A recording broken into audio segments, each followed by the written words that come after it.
Welcome to NS TV. ముందుగా వార్తల్లో ముఖ్యాంశాలు. సికింద్రాబాద్ లో ఇండియన్ స్పర్మ్ టెక్ లో గోపాలపురం పోలీసుల తనిఖీలు చేపట్టారు. క్లూస్ టీమ్ సహాయంతో గోపాలపురం పోలీసులు ఆధారాలను సేకరించే పనిలో నిమగ్నమయ్యారు. మగవారి నుండి సేకరించిన వీర్య కణాలకు సంబంధించిన 3 డబ్బాలు, పలువురి ఆధార్ కార్డులను క్లూస్ టీమ్స్ గుర్తించారు. ఇటీవల సృష్టి అక్రమాలు బట్టబయలైన నేపథ్యంలో ఇండియన్ స్పర్మ్ టెక్ లో రోజువారీ కూలీలు, యాచకులు, పాదచారులకు కమిషన్ ఇచ్చి వీర్య కణాలు, అండాలను సేకరిస్తున్నారన్న సమాచారంతో టాస్క్ ఫోర్స్ పోలీసులు దాడి చేసి 7 మందిని అరెస్టు చేశారు. 4 ఏళ్ల క్రితం ప్రారంభమైన ఇండియన్స్ స్పర్మ్ టెక్ కు సంబంధించి పలు ఆధారాలను సేకరించారు. ఇండియన్ స్పర్మ్ టెక్ కు సంబంధించి లోతైన విచారణ చేస్తున్న పోలీసులు వీరికి ఎలాంటి అనుమతులు లేవని ఇప్పటికే వైద్య ఆరోగ్య శాఖ అధికారులు నిర్ధారించారు. వీర్య కణాలు, అండాలను సేకరించిన అనంతరం వాటిని ఎక్కడికి తరలిస్తున్నారనే అంశంపై కూడా పోలీసులు ఆరా తీస్తున్నారు.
జగిత్యాల జిల్లా కోరుట్ల పట్టణంలోని మహాదేవస్వామి ఆలయంలో నాగుల పంచమి పర్వదినాన్ని పురస్కరించుకుని మంగళవారం ప్రత్యేక పూజా కార్యక్రమాలు ఘనంగా నిర్వహించబడ్డాయి. ఈ కార్యక్రమంలో కోరుట్ల ఎమ్మెల్యే డాక్టర్ కల్వకుంట్ల సంజయ్ గారు పాల్గొని స్వయంగా పుట్టల వద్ద పాలు పోసి మొక్కులు చెల్లించుకున్నారు. అనంతరం స్వామివారికి ప్రత్యేక అర్చనలు నిర్వహించారు.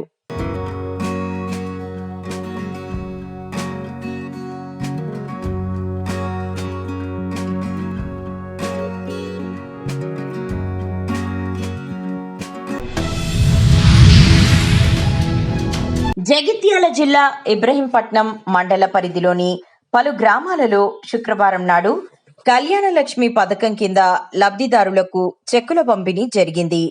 ఈ కార్యక్రమంలో కోరుట్ల ఎమ్మెల్యే డాక్టర్ కల్వకుంట్ల సంజయ్ గారు స్వయంగా గ్రామాలను సందర్శించి మొత్తం 42,04,872 రూపాయలు విలువగల 42 కళ్యాణ లక్ష్మి చెక్కులను లబ్ధిదారులకు అందించారు. కేసీఆర్ గారు ఆరంభించిన ప్రతి ఇంట్లో బిడ్డ పెళ్ళైతే ఆ తల్లికి ఆ తండ్రికి కష్టం కాకుండా ఆ రోజు కేసీఆర్ గారు ఆరంభించిన కళ్యాణ లక్ష్మి ఇవాళ ఇబ్రహీంపట్నం మండలంలో ప్రతి గ్రామానికి వెళ్ళి వర్షాలు పడుతున్న కారణంగా మహిళలకు కానీ పెద్ద మనుషులకు కానీ కష్టమవుతుందని చెప్పేసి అందరికీ పొలాల్లో పనులున్నాయి కాబట్టి ప్రతి గ్రామానికి వెళ్ళి ఆ గ్రామంలోనే ఆ లబ్ధిదారులందరికీ కూడా కళ్యాణ లక్ష్మి చెక్ ఇవ్వడం జరిగింది. అందరూ కూడా కేసీఆర్ గారు ఆరంభించిన ఆ కళ్యాణ లక్ష్మి వల్ల మేనమామలాగా మా బిడ్డలను దీవిస్తా ఉన్నాడు. ఇవ్వాలకి కూడా కేసీఆర్ గారు ఇచ్చిన 1,00,000 రూపాయలే మా బిడ్డలకు దీవెనలాగా అవుతా ఉన్నాయని చెప్పేసి అందరూ ఆశీర్వదించడం జరిగింది. అదేవిధంగా ప్రతి గ్రామానికి వెళ్ళినప్పుడు ప్రతి రైతు వచ్చి, సార్ 10 ఏళ్లలో లేని కష్టం మాకు, ఆఖరికి యూరియా లేదు సార్. జాతీయ విద్యా విధానం 2020 అమలుపై ప్రత్యేక దృష్టి సారించిన ఎమ్మెల్యే నాగరాజు, పిఎం శ్రీలో ఉత్తమ పాఠశాలగా హస్నపర్తి బాలికల పాఠశాల ఎన్నికవ్వడం చాలా సంతోషకరం. పిఎం శ్రీ జాతీయ విద్యా విధానం 2020 5వ వార్షికోత్సవ శిలాఫలకాన్ని ఆవిష్కరించిన ఎమ్మెల్యే నాగరాజు పాఠశాల ఆవరణలో విద్యార్థుల కోసం ఏర్పాటు చేసిన కంప్యూటర్ ల్యాబ్ ప్రారంభించారు. బాక్సింగ్ పోటీలో బ్రాండ్ మోడల్ సాధించిన విద్యార్థి వైష్ణవిని శాలువాతో సత్కరించి అభినందించిన ఎమ్మెల్యే నాగరాజు. ఎలా ఉన్నారు? బాగున్నారా? చాలా సంతోషం మళ్ళీ ఈ విధంగా మీతోని ఇంటరాక్ట్ కావడం. వేదిక మీద ఉన్న ఎంఈఓ గారు, శ్రీనివాస్ గారు, అలాగే మీ ప్రియమైన హెడ్ మాస్టర్ ఎవరు, సుమా, గట్టి చెప్పాలి ఉంటాడు. ఏది అడిగినా కూడా చూడండి అక్కడ మట్టి కుప్పలు కనబడుతుంది. మీకు ఎలాంటి సమస్యలు వచ్చినా మా బిడ్డల కోసం, మా అబ్బాయిల కోసం, మా పాపల కోసం, స్కూల్లో ఎలాంటి సమస్యలు ఉన్నా కూడా మేడం ఫోన్ చేయగానే నేను కిరణ్కి చెప్తాను. కిరణ్ తొందరగా వెళ్ళి మేడం చెప్పింది ఆ స్కూల్ మన ఒక దత్తత లాగానే తీసుకున్నట్టుంది అది. కాబట్టి ఎలాంటి సమస్య ఉన్నా కూడా నువ్వు అందుబాటులోకి రావాలని చెప్పాను. చెప్పంగానే ఎప్పుడు కూడా స్కూల్లో ఎలాంటి సమస్య వచ్చినా కూడా త్వరగా వచ్చేసి నాకు ఇమ్మీడియట్లీ రెస్పాండ్ అయ్యి మళ్ళీ కాన్ఫరెన్స్ అంటే దానికి చెప్పిన పనికి అన్న అయిపోయిందని ఫోన్ చేసే వ్యక్తి. అలాగే చీరాలు సర్కిల్ ఇన్స్పెక్టర్ హసన్పర్తి గారికి, అలాగే గౌరవనీయులైన ఉపాధ్యాయులందరికీ, ఉపాధ్యాయులందరికీ, సీనియర్ కాంగ్రెస్ నాయకులకు అందరికీ కూడా, మీడియా మిత్రులకు నా హృదయపూర్వక నమస్కారాలు. ఇది చాలా గొప్ప అవకాశం. పిఎంఈ అంటే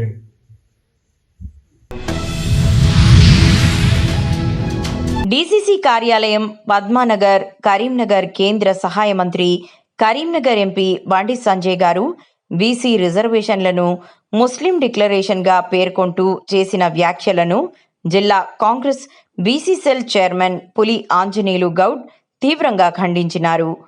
ఈ మేరకు నేడు వారు కరీంనగర్ జిల్లా కాంగ్రెస్ కార్యాలయంలో ఏర్పాటు చేసిన పత్రికా విలేకరుల సమావేశంలో మాట్లాడుతూ, బండి సంజయ్ గారు కేంద్ర సహాయ శాఖ మంత్రిగా ఉండి తెలంగాణ రాష్ట్రంలో ప్రజాపాలన అధికారంలోకి వచ్చిన తర్వాత కామారెడ్డి బీసీ డిక్లరేషన్ అధికారంలోకి రాకముందు కాంగ్రెస్ పార్టీ ఇచ్చినటువంటి వాగ్దానానికి అనుకూలంగా కట్టుబడి బీసీ రిజర్వేషన్ బిల్లు అధికారంలోకి వచ్చిన సంవత్సరం లోపు అసెంబ్లీలో ప్రవేశపెట్టి దేశం ఆశ్చర్యపోయే విధంగా బీసీ డిక్లరేషన్ కి సంబంధించి బిల్లు తీసుకొచ్చినటువంటి గొప్ప ఘనత రేవంత్ రెడ్డి గారిది. అదేవిధంగా బీసీ సంక్షేమ శాఖ మంత్రులు పొన్నం ప్రభాకర్ అన్న గారిది. బీసీ రిజర్వేషన్ కి సంబంధించినటువంటి విషయంలో ఇదే తెలంగాణ రాష్ట్రం నుంచి తెలంగాణ ప్రజలు 8 మంది ఎంపీలను బీజేపీకి ఇస్తే ఈ రోజు ఢిల్లీలో బీజేపీకి సంబంధించినటువంటి ఇక్కడ గెలిచినటువంటి ఎంపీలు కానీ ఎమ్మెల్యేలు కానీ బీసీ డిక్లరేషన్ సంబంధించి బీసీ రిజర్వేషన్ కోసం ఎందుకు మాట్లాడడం లేదు? బండి సంజయ్ గారు, ఎంపీ అరవింద్ గారు, అదేవిధంగా ఈటల రాజేందర్ గారు, అందులో ఉన్నటువంటి బీసీ కాకుండా ఎవరైనా కూడా తెలంగాణ రాష్ట్ర ప్రజలకు సమాధానం చెప్పాల్సినటువంటి సమయం ఆసన్నమైంది. స్థానిక సంస్థలను దృష్టిలో పెట్టుకొని ఇక్కడ ఉన్నటువంటి కేంద్ర మంత్రి బండి సంజయ్ గారు బీసీ రిజర్వేషన్ కు మద్దతు తెలపాల్సింది పోయి ఒక బీసీ బిడ్డగా గతంలో తెలంగాణ రాష్ట్రానికి బీజేపీ రాష్ట్ర అధ్యక్షుడిగా పనిచేసినటువంటి వ్యక్తి ఈ రోజు మతం పేరుతోని ముస్లింలకు అనుకూలంగా ఉంది బీసీ రిజర్వేషన్ బిల్లు అని కనీసం దాని మీద జ్ఞానం లేకుండా అజ్ఞానంతో మాట్లాడడం తెలంగాణ ప్రజలందరూ కూడా గమనిస్తున్నారని మేము ఈ సందర్భంగా జిల్లా కాంగ్రెస్ పార్టీ బీసీసీ పక్షాన మేము అతన్ని ఒక ప్రశ్న అడగదలుచుకున్నాం. ఇక్కడ తెలంగాణ రాష్ట్రంలో ఉన్నటువంటి ముఖ్యమంత్రి రెడ్డి సామాజిక వర్గానికి చెందినటువంటి రేవంత్ రెడ్డి గారు బేషరతుగా తెలంగాణ ప్రజల ఆకాంక్షకు అనుగుణంగా బీసీ డిక్లరేషన్ కు అదేవిధంగా బీసీ రిజర్వేషన్ కు మద్దతు తెలుపుతూ ఢిల్లీకి వెళ్లి పెద్దలందరినీ కలుస్తున్నారు మా మంత్రి పొన్నం ప్రభాకర్ అన్న గారితో కలిసి. అదే దేశానికి ప్రధానిగా ఉన్నటువంటి వ్యక్తి బీసీ అని చెప్తున్నటువంటి నరేంద్ర మోడీ గారు ఇక్కడ జరుగుతున్నటువంటి బీసీ డిక్లరేషన్ కానీ ఇక్కడ జరుగుతున్నటువంటి బీసీ రిజర్వేషన్ కానీ ఎందుకు అనుకూలంగా మద్దతు ఇవ్వట్లేదో అడగాల్సినటువంటి బాధ్యత ఇక్కడ ఉన్నటువంటి బీజేపీ ఎంపీలకు కానీ ఇక్కడ ఉన్నటువంటి సంజయ్ గారు కానీ కనిపిస్తలేదా అని ఈ సందర్భంగా అడుగుతున్నాం. తిరుపతి జిల్లా శ్రీకాళహస్తి మాజీ మంత్రివర్యులు దివంగత బొజ్జల గోపాలకృష్ణారెడ్డి 1997లో శ్రీకాళహస్తీశ్వర ఇన్స్టిట్యూట్ ఆఫ్ టెక్నాలజీను ప్రారంభించారు. గత వైసీపీ ప్రభుత్వ పాలనలో స్కిట్ కళాశాల మూతపడింది. దీన్ని తిరిగి బొజ్జల గోపాలకృష్ణారెడ్డి తనయుడు శ్రీకాళహస్తి శాసనసభ్యులు బొజ్జల వెంకట సుధీర్ రెడ్డి స్కిట్ కళాశాలను పునః ప్రారంభం చేశారు. ఈ సందర్భంగా ఆయన మాట్లాడుతూ, స్కిట్ కళాశాల మా నాన్నగారి కళ అని, ఈ కళాశాలలో తిరిగి పునఃప్రారంభం చేయడం నాకు ఎనలేని అనుభూతిని కలిగించిందని, ఈ పునఃప్రారంభంలో సహాయ సహకారాలు అందించినటువంటి విద్యాశాఖ మంత్రి నారా లోకేష్కు ప్రత్యేక ధన్యవాదాలు తెలియజేశారు.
బొజ్జల సుధీర్ రెడ్డి గారి నాయకత్వం.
ఎల్లారెడ్డి మండలంలోని మల్కాపూర్ గ్రామంలో ఇందిరమ్మ ఇళ్లు బేస్మెంట్ బిల్లు 1 లక్ష రూపాయలు మంజూరైనందుకు లబ్ధిదారులు ఎల్లారెడ్డి శాసనసభ్యులు మదన్ మోహన్ గారికి ధన్యవాదాలు తెలియజేశారు. ఇల్లు మొదలు పెట్టే రోజుల్లో డబ్బులు రావని చెప్పినా వారికి ఇదే జవాబుగా ఆమె చెప్పుకొచ్చింది. నమస్కారం అందరికీ. ఇది మల్కాపూర్ గ్రామం, ఎల్లారెడ్డి మండలం, కామారెడ్డి జిల్లా. మా గ్రామంలో గత 13 సంవత్సరాల నుంచి ఇల్లు లేవు. ఇప్పుడు మళ్ళా ఇందిరమ్మ ప్రభుత్వం వచ్చిన తర్వాత మదన్ మోహన్ గారి చొరవతో మల్కాపూర్ గ్రామంలో ఇవాళ మళ్ళా కూడా ఇళ్ల సందడి మొదలైంది. ఇప్పుడు వీళ్ళు కుట్ల శివరాణి గారు 13 సంవత్సరాలు పురిగుడిసలో ఉంటారు. వీళ్ళు ఇవాళ వాళ్ళు ఇల్లు స్టార్ట్ చేశారు. ఎంతోమంది ప్రతిపక్ష నాయకులు మీకు పైసలు రావు, ఏం రావు, మీరు కట్టకండి, ఎందుకు కట్టండి అపోహ వాళ్ళకు గుర్తు చేసా కానీ వీళ్ళు ఎంతో ధైర్యం చేసి ఇల్లు కట్టిండ్రు. ఇవాళ వాళ్ళకు 1 లక్ష రూపాయలు అకౌంట్లో పడేసరికి వాళ్ళు మాకు కుదురు లేవని ఫోన్ చేసి మాకు పైసలు పడ్డాయని చెప్పి. అందుకనే ఈ కాంగ్రెస్ గ్రామ కమిటీ అందరం వచ్చి వాళ్ళ ఇంటికి వచ్చి తెలుసుకోవడం జరిగింది. అందుకే మీ అందరూ కూడా చెప్తున్నాం, అపోహలు, ప్రతిపక్ష నాయకుల అపోహలు నమ్మకండి దయచేసి. అందరికి కూడా డబ్బులు వస్తాయి. పేదవాడి అభివృద్ధి కోసమే ఇదంతా పాకులాట. బాబే పెడతారు ప్రతిపక్ష నాయకులు. నేను ఇవాళ అడుగుతున్నా బీఆర్ఎస్ వాళ్ళకి, శివనగర్ నుంచి దుర్గాం వరకు గత ప్రభుత్వం 10 సంవత్సరాలు పాలించారు, ఒకరికి కూడా ఒక రూపాయి రాలేదు. ఇదే మల్కాపూర్ గ్రామంలో గత బీఆర్ఎస్ ప్రభుత్వం 5 ఇళ్ళు శాంక్షన్ చేసింది, ఒక్క రూపాయి ఇచ్చిన పాపాన పోలేదు. కానీ ఇలా మా ప్రభుత్వం, మా మదన్ మోహన్ గారి చొరవతో ఇవాళ 1 లక్ష రూపాయలు శివరాణి గారి అకౌంట్లో పడ్డాయి, డిస్మెంట్ అమౌంట్ పడ్డాయి. ఇలా మేము ఎంతో గర్వంగా చెప్పుకుంటాం. అదే బీఆర్ఎస్ వాళ్ళు మాత్రం ఈ పక్క ఇల్లాది బీఆర్ఎస్ ప్రభుత్వం కనుక పక్క ఇల్లాది, దానికి ఒక్క రూపాయి కూడా రాలేదు, రూపాయి బిట్టు రాలేదు. వాళ్ళు పాపం కైకిలు చేసుకొని కూలి చేసుకొని ఇలా హైదరాబాద్ వలస వెళ్ళిపోయారు. ఒక ముసలామ ఇంటికాడ నుంచి 2 పిల్లలు, భార్యాభర్తలు పట్నం పోయి బతుకురియాల, కేవలం బీఆర్ఎస్ ప్రభుత్వం నిర్లక్ష్యం వల్ల. ఒక్క రూపాయి కూడా రాలేదు బీఆర్ఎస్ ప్రభుత్వం. ఇవాళ మా ప్రభుత్వం, మాకు చిత్తశుద్ధి ఉంది కాబట్టి ఇవాళ మేము 1 లక్ష రూపాయలు మా ప్రభుత్వం వేసింది. పేదవాడి అభివృద్ధి మా లక్ష్యం. దయచేసి ప్రతిపక్ష నాయకులు ఇలా తప్పుడు ప్రచారం చేయొద్దని మేము మనస్ఫూర్తిగా కోరుకుంటాము. ధన్యవాదాలు. జై మదన్ అన్న, జై కాంగ్రెస్. నమస్కారం అండి. నా పేరు శివరాణి, మల్కాపూర్ నది, అది ఎల్లారెడ్డి మండలం, కామారెడ్డి జిల్లా. మేము కొన్ని రోజుల నుంచి గుడిసెలా ఉన్నాము, కానీ ఇప్పుడు ఇంద్రమ్మ ఇండ్లు శాంక్షన్ అయ్యాయి. ఇప్పుడు మాకు కొంతమంది ఏమన్నారంటే బిల్లు రాదు అన్నారు. నమ్మకంతో మేము సార్ నమ్మకంతో కట్టినాము, వెనుకకు అవ్వకుండా ముందుకు కట్టాము. కట్టినాక మాకు టీపీ బిల్లు 1 లక్ష రూపాయలు పడ్డాయి. మాకు అంతా సంతోషంగా ఉంది. అట్లనే నడవాలి. మదన్ మోహన్ గారికి ధన్యవాదాలు. జై మదన్, జై కాంగ్రెస్. రాజానగరం నియోజకవర్గం కోరుకొండ మండలం గాడాల గ్రామంలో శ్రీ మానసాదేవి సహిత జయ దుర్గా మందిరం, శ్రీ శాంకరి దుర్గా పీఠం, శ్రీచక్ర నిలయం చారిటబుల్ ట్రస్ట్ మరియు నాగమ్మ తల్లి గోశాల వద్ద నాగపంచమి సందర్భంగా ఆలయంలో ప్రత్యేక పూజలు నిర్వహించారు. సాంప్రదాయమైన దుస్తులు ధరించి వచ్చిన ప్రతి భక్తులకు గర్భాలయంలోనికి వెళ్లి నవనాగదారునిగా కొలువైన శ్రీ మాతా మానసాదేవి అమ్మవారి మూలమూర్తికి భక్తులు స్వయహస్తాలతో అభిషేకం చేసుకొని అమ్మవారిని సేవించుకోగలరని అవకాశం ఆలయ ధర్మకర్త, ఆలయ కమిటీ ఏర్పాటు చేశారు.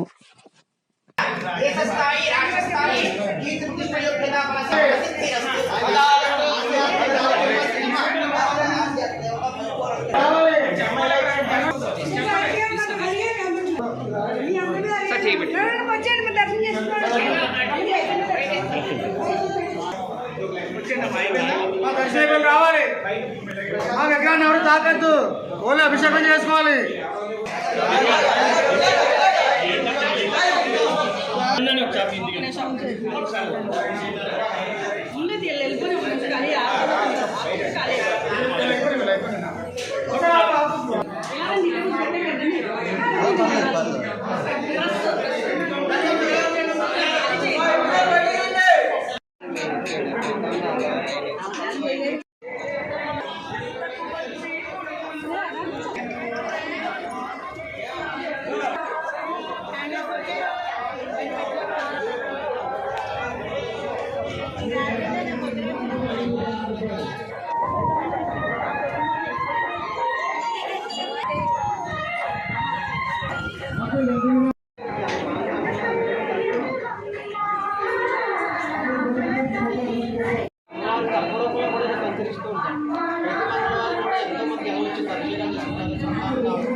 Rajiv Gandhi university of knowledge technologies పరిధిలో IIIT క్యాంపస్లో అడ్మిషన్లకు సంబంధించి చివరి విడతలో సోమవారం షెడ్యూల్ విడుదలైంది.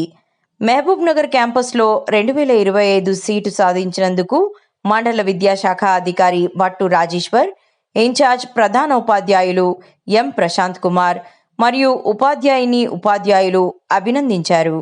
దీనితో జిల్లా పరిషత్ ఉన్నత పాఠశాలకు చెందిన 6 విద్యార్థులు ఈ సంవత్సరం 2025-26 IIITలో ప్రవేశం పొందారని తెలిపారు.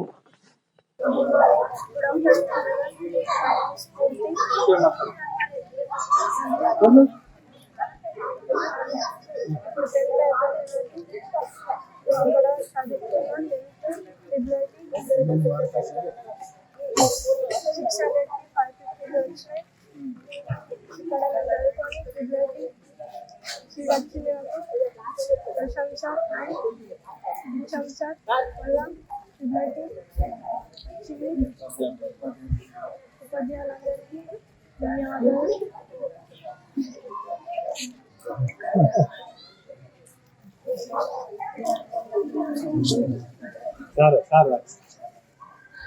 జిల్లా పరిషత్ ఉన్నత పాఠశాల పాల్గొండకు చెందిన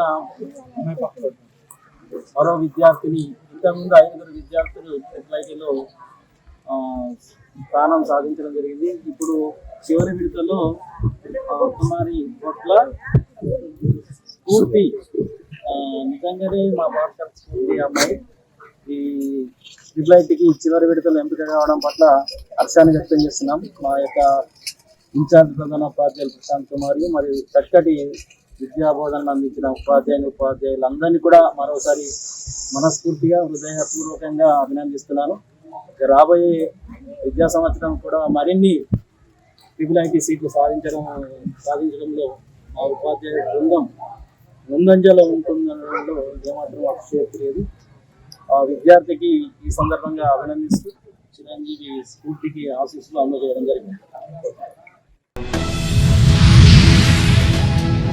కోటగిరి పోతంగల్ మండలంలోని మంజీరా నది బ్రిడ్జిపై నిలిచిన 80 ఇసుక ట్రాక్టర్లు, 200 మంది కార్మికులు పోతంగల్ చెందినవారు కోడిచెర్ల నుంచి అక్రమంగా ఇసుక తవ్వకాలు జరుపుతున్నారు. కోటగిరి తహసీల్దార్కు ఫిర్యాదు, కోడిచెర్ల గ్రామస్తుల ఆరోపణలు సరైనవి కావు. పోతంగల్ ట్రాక్టర్ యజమానులు అంతా వేబిళ్లతోనే సక్రమంగా ట్రాక్టర్లు నడుపుతుంటే తమపై నిందలు వేయడం సరికాదు. కోడిచెర్ల గ్రామస్తులు వచ్చి వినతిపత్రం ఇస్తే పోతంగల్ ట్రాక్టర్లను ఆపివేయడం తహసీల్దార్కు తగునా? 200 మంది కార్మికులు, 80 మంది ట్రాక్టర్ యజమానులు సక్రమంగా వే బిల్లులతో ఇసుకపై జీవనం కొనసాగిస్తున్నారు.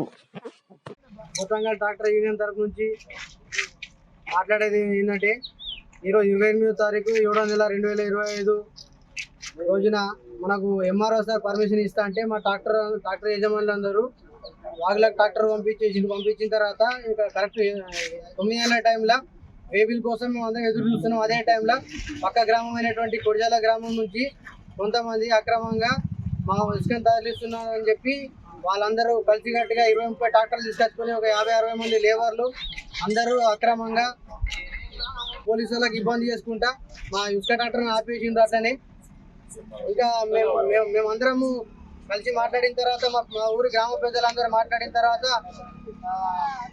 మీరు ఇసుక నడపకండి, లేకపోతే మేము కూడా నడుపుతాం మీ వాగు నుంచి అని చెప్పేసరికి మేమందరము మాట్లాడుకొని మీ ఇసుక మీరు నడుపుకోండి, మీ దారి నుంచి మీ శివాల నుంచి మీరు నడుపుకునేలా మా ఇసుకను మేము మా శివాల నుంచి మేము నడుపుకుంటామని చెప్పి మాట్లాడుకున్నాం.